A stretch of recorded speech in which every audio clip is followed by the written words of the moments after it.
The truth about what was hidden beneath Gene Hackman's property is finally surfacing. And the people who spent 40 years making sure it stayed buried are watching the same news cycle you are right now. They thought this story ended with him. A 95-year-old man, advanced Alzheimer's, natural causes, case closed. What they did not account for was the forensic photographer who put her hand against the wrong wall in his private library, felt something hollow on the other side, and walked into something that has never appeared in a single official FBI statement. What she found beneath that house was not just a secret. It was a warning. A cloud of suspicion surrounds the deaths of Oscar-winning actor Gene Hackman and his wife, whose bodies were found in their Santa Fe home. The routine call, February 26, 2025. Federal agents pulled up to Gene Hackman's Santa Fe property on a cold morning with body cameras rolling and no expectation of anything unusual. The front door was unlocked. Pills were scattered across a bathroom counter. One dog had died in a closet. Two more were still moving through the grounds, disoriented and hungry. Inside the house, two bodies. Hackman, 95. His wife, Betsy Arakawa, 65. Betsy had actually died nearly 3 weeks earlier, around February 3rd. Her body had sat undiscovered while the world went about its business. The official cause of death for Gene was cardiovascular disease, with Alzheimer's listed as a contributing factor. Routine, sad, unremarkable. That is what the paperwork says. What the paperwork does not say is that the agents standing in that house were minutes away from finding something that would change the entire shape of the investigation. Something concealed behind a wall in his private library. Something the official record has been carefully avoiding ever since. Because once you understand what that estate actually was, the natural causes explanation does not just develop holes, it falls apart completely. The fortress. This was not a celebrity retreat. What Gene Hackman constructed in the high desert of New Mexico was closer to a secure installation than a private home. And the people who designed it understood exactly what they were building. Richard Castagnano spent 2 decades as a security consultant for diplomats, defense contractors, and Fortune 500 executives with genuine adversaries. When he was brought in to assess the Hackman property for an insurance evaluation in 2019, his first instinct was to check the file for a clerical error. He was certain the address had been mixed up with something else. "I have worked on embassy compounds," Castagnano said. "I have consulted for clients inside the defense industry." This estate had infrastructure that would have impressed people in those worlds. What he encountered was not celebrity paranoia. In every technical detail, it resembled a government installation built to look like a private residence. 23 acres of dense forest created a natural outer perimeter. 12-foot stone walls enclosed the full property. Reinforced steel gates. Motion detection arrays calibrated to differentiate between wildlife and human movement. Thermal imaging cameras positioned with overlapping fields of view, designed by someone who understood precisely how a trained operative would approach. A surveillance grid that exceeded the protection Castagnano had seen deployed around foreign dignitaries on American soil. And the perimeter was just the beginning. Inside the structure, there were redundancies that made no sense for a private home. Separate power systems for what Castagnano described as sensitive zones within the building. Hardened communication lines that did not appear on any publicly filed schematic. A backup generator rated for operational periods no celebrity household would ever require. Staff were handpicked, thoroughly vetted, and bound by non-disclosure agreements covering not just what they saw and heard, but what they were asked to construct. That last detail matters, because the security systems were not what raised red flags. What raised red flags were the things former contractors remembered being hired to build. Miguel Reyes had worked foundation and structural projects in Santa Fe for 30 years. He understood concrete the way a master craftsman understands his material. intuitively, at a level that goes beyond instruction. When he received the call about the Hackman property in the early 2000s, he expected routine work. It was not. There were sections of the lower structure where they specified walls 18 inches thick, Reyes recalled. That is not storage. That is not a wine cellar. That is bunker-grade construction. I asked what the space would be used for. I was told storage. You do not build storage like you are preparing to survive a detonation. Reyes was paid 3 times his standard rate and signed a non-disclosure agreement prohibiting him from discussing the project for 20 years. That agreement expired in 2024, 1 year before Hackman's death. When investigators asked Reyes to describe the full scope of what he had built, he could not, because he had only worked on one section. Other contractors handled the deeper work, specialists operating under a different tier of confidentiality entirely. Reyes was told those lower levels did not exist. He was told that more than once. But Reyes was not the one who found what was actually down there. That came 2 decades later, and it started with a wall that was not a wall, the wall that wasn't a wall. Dr. Patricia Okonkwo arrived at Gene Hackman's property on February 26th as part of the initial FBI response team, expecting the quiet stillness that settles over places where elderly people have died peacefully. She was not prepared for what she encountered. Something felt wrong the moment I stepped inside, she said later. The house looked as it was supposed to look, but the details did not align. Furniture had been moved recently. There were ghost impressions in the carpet where pieces had stood for years, with fresh displacement marks showing recent repositioning.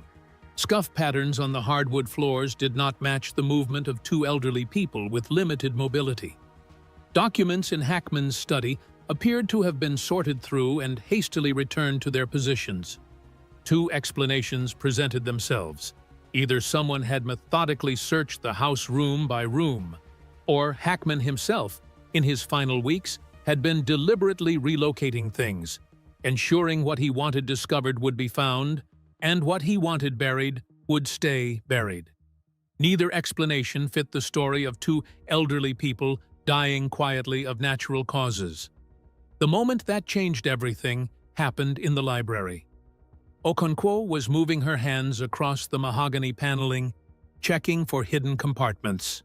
Standard protocol. You do it not because you expect to find something. You do it because you cannot afford to miss it. That is when she felt it. A section of wall roughly 4 feet wide that resonated differently when tapped. Not solid, hollow. Something behind it. The panel concealed a seam so precise it would have been completely invisible from any standard angle.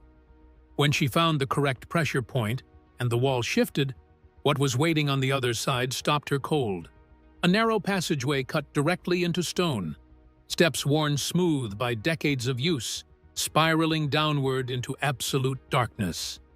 The air rising from below was cold, damp, and carried a smell one agent later described as like opening something that had been sealed for a very long time, except it had not been entirely undisturbed. The tunnel walls showed modern reinforcement in several sections. Fresh electrical conduit ran along the upper edges. Someone had been maintaining this passage recently. The passageway measured roughly 36 inches wide, descending at a steep angle.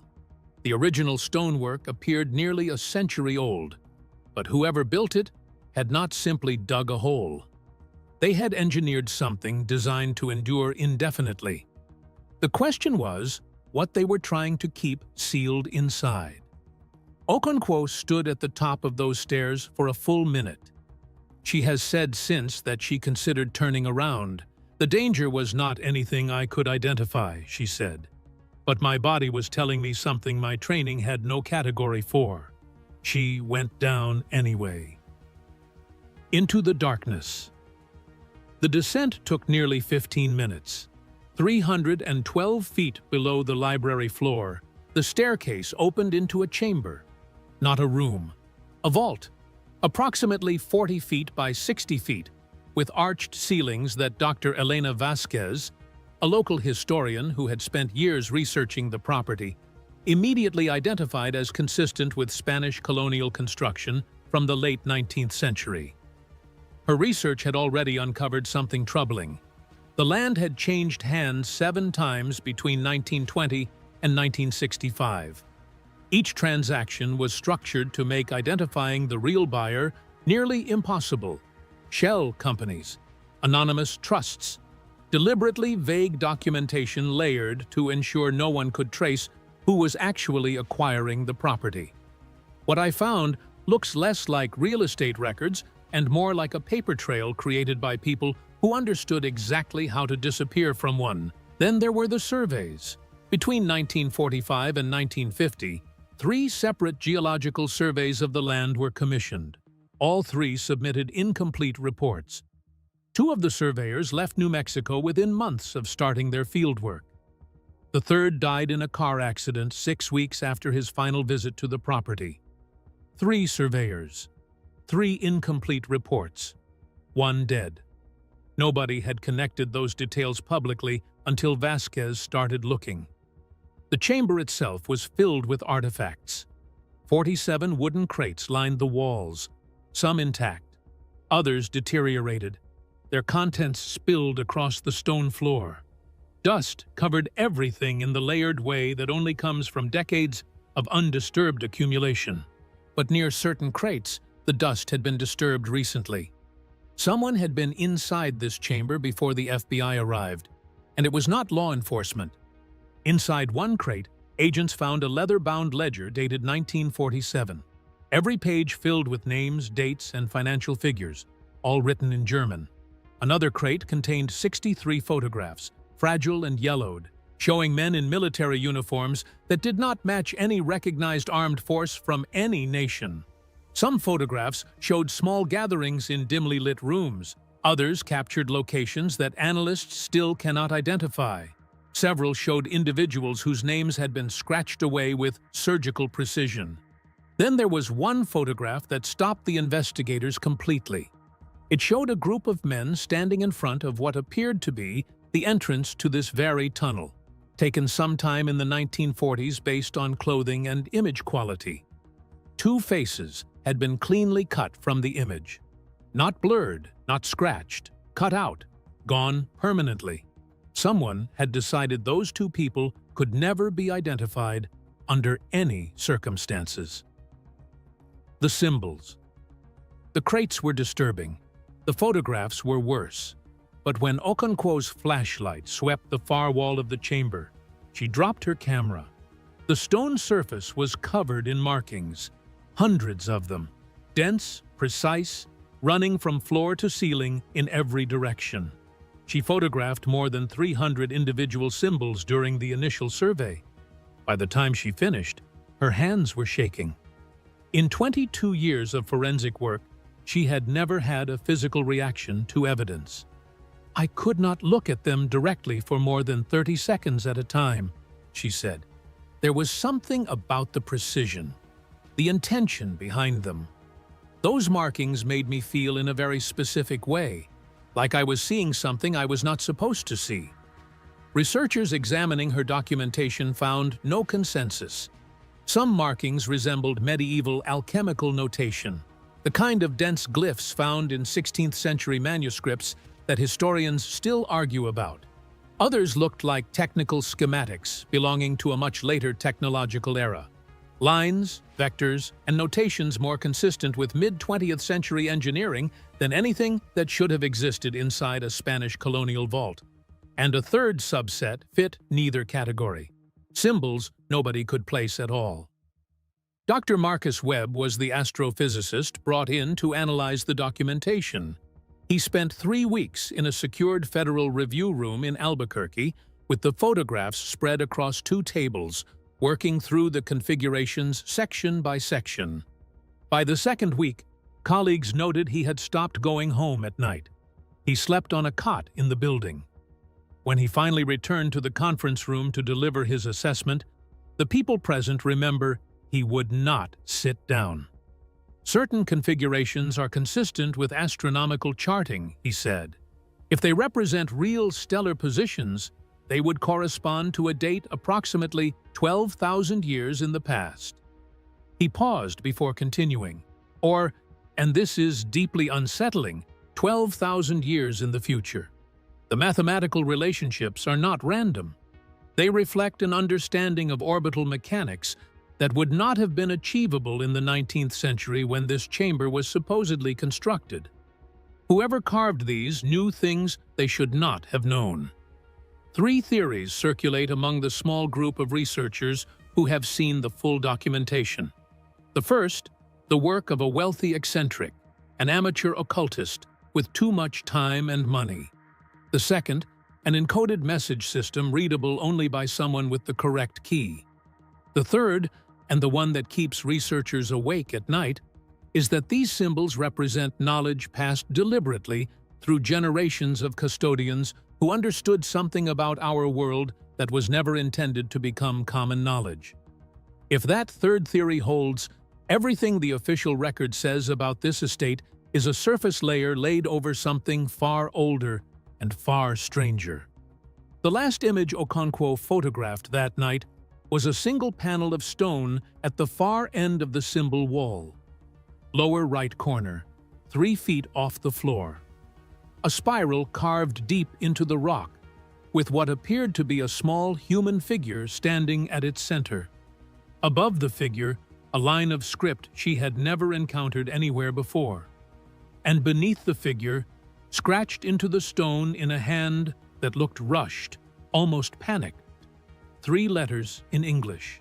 3 letters that had no business appearing on a wall, constructed 100 years before they were carved. R-U-N, the Iron Door.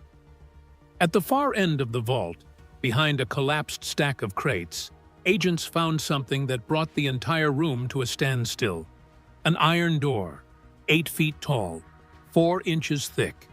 The surface consumed by rust, crusted with decades of grime, clearly untouched for a very long time. No handle, no external mechanism any visitor could operate. Only a heavy, corroded locking system built for a single purpose: to keep what was on the other side permanently sealed.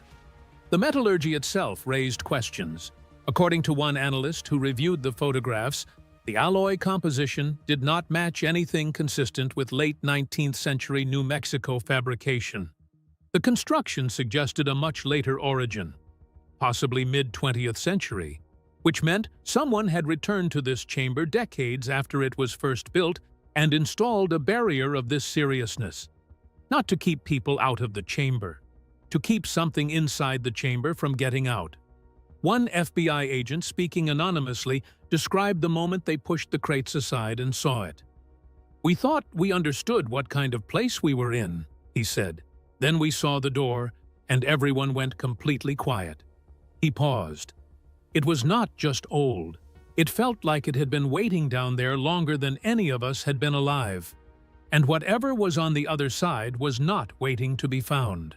The iron door remains sealed to this day. The FBI has declined to comment on why no attempt has been made to open it. Official statements use language chosen not to inform, but to avoid informing. Some investigators believe the tunnel connects to a broader underground network, Cold War installations, older military infrastructure removed from official records. Others believe it leads to a secondary chamber containing whatever was considered too dangerous for the outer vault. A third group, the smallest, believes the door was sealed permanently by people who understood exactly what they were locking away and made a deliberate decision that it should never be opened. And here is the detail that reframes everything. Thermal imaging of the iron door revealed something nobody anticipated. There is airflow on the other side. Air is actively moving through whatever space exists beyond that barrier. The sensors picked up subtle temperature gradients consistent with a functioning ventilation system, not a sealed dead end, not a buried chamber that exhausted its oxygen 60 years ago. Something with circulation, something with a way in and a way out that nobody above ground has identified. The space does not end at the door. It continues deeper underground, further into whatever was built down there and sealed from the surface world. How far it goes, no official source will say. The thermal scans only penetrate so far before the readings dissolve into static. And the static itself extends well beyond any structure that could plausibly fit within the property boundaries. Miguel Reyes remembered one detail from his time on the project that had not fully registered until later. "Someone asked me about blast-resistant doors," he said. "Industrial grade, government facility specification. The kind of thing you install between yourself and a chemical event or worse." He shook his head. "I told them that was not work I did. They said they would find someone who could. And they did. I do not know who. I do not want to know who." The neighbors who knew. The neighbors always understood that the Hackman estate was different. Maria Sandoval had lived adjacent to the property for 15 years. "It was 2 in the morning, she remembers. My dog woke me up barking. I went outside and heard something I could not place. A deep mechanical sound, muffled, like it was coming from underground. It lasted perhaps 20 minutes. Then it stopped. Her husband believed she had imagined it. But I know exactly what I heard," she said. Something was operating beneath that property. Other neighbors reported similar experiences over the years. Unexplained vibrations that rattled glassware on shelves in homes a quarter-mile away. Unmarked trucks arriving in the middle of the night with no visible logos, no license plates anyone could clearly read in the dark. Power fluctuations across the local grid that consistently traced back to the Hackman property. One neighbor reported seeing Hackman himself standing outside in the early hours of the morning, motionless, staring at a fixed point on his grounds for minutes at a time, sometimes longer. He never seemed to register the cold, the same point where investigators later located the tunnel entrance. Former staff members represent another thread nobody has fully examined. Multiple workers who left the estate simply cannot be located. Their last known addresses lead to dead ends, phone numbers disconnected, family members who say they have not heard from them in years and assumed they had simply moved on somewhere. Local researchers who began investigating the property's history and then, at some point, stopped returning calls entirely. One packed up and left the state. Nobody seems to know where she went. The 3 weeks. What has kept investigators most troubled is the relationship between that underground and the deaths of Gene and Betsy Hackman. The official record states natural causes, cardiovascular disease, Alzheimer's as a contributing factor. But the timing does not sit quietly. Betsy died around February 3rd. Her body went undiscovered for more than 3 weeks inside a compound with one of the most sophisticated private surveillance systems in the American Southwest. Internal footage was found corrupted. Every camera inside the house, every recording from those final 3 weeks, all of it gone or unreadable. Only external recordings survived, showing lights moving through different rooms across those weeks, patterns shifting from space to space. The library light came on more than any other. It came on at strange hours. Someone was navigating that house with a destination in mind. Did Hackman return to the tunnel in those final weeks? Was he searching for something? Leaving something behind? Sealing something he did not want anyone to find when the inevitable knock came? Forensic evidence strongly suggests he was systematically reorganizing his personal documents, as if controlling what investigators would eventually find, curating a version of his life that could be safely surrendered to the official record, while the real version stayed buried. Nobody has explained why the internal cameras were corrupted. Nobody has accounted for how Betsy's death went undetected for 3 weeks on a property with that level of surveillance capability. And nobody from any agency has answered the simplest question of all. Why was a 95-year-old man with advanced Alzheimer's the only person with access to that tunnel for the final 3 weeks of his life? Dr. Vasquez put it plainly. The tunnel predates Hackman's ownership by at least 70 years. The real question is not who built it. It is what was Gene Hackman's role? What did he know? What was he protecting? And from whom? The buyer with no name. Here is something that has not been reported anywhere.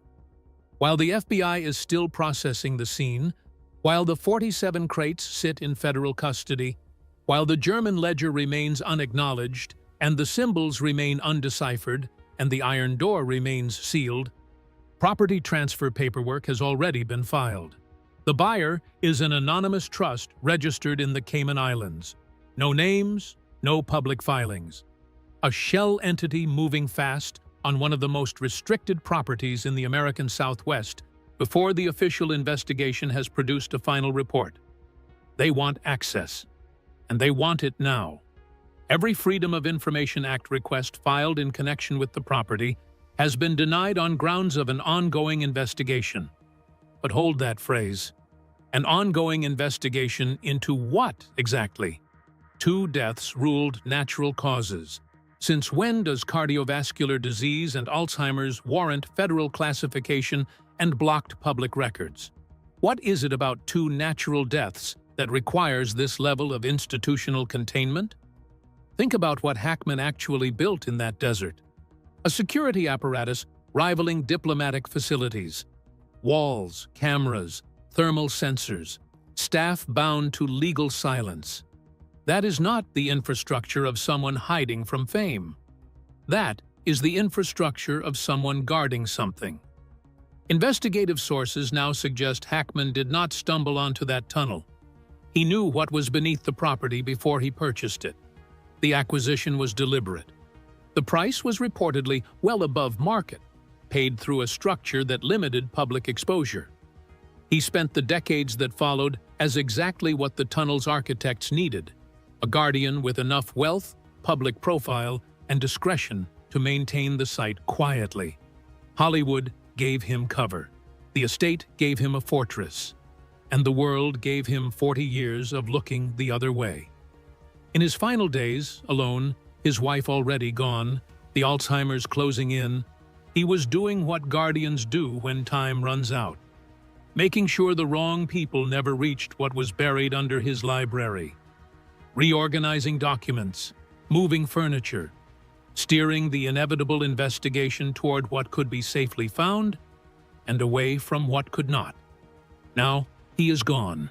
The trust is moving in. And the question is not whether the truth about what was hidden beneath Gene Hackman's property is coming out. The truth has already started coming out. The question is, what happens when the people buying that property reach the iron door first?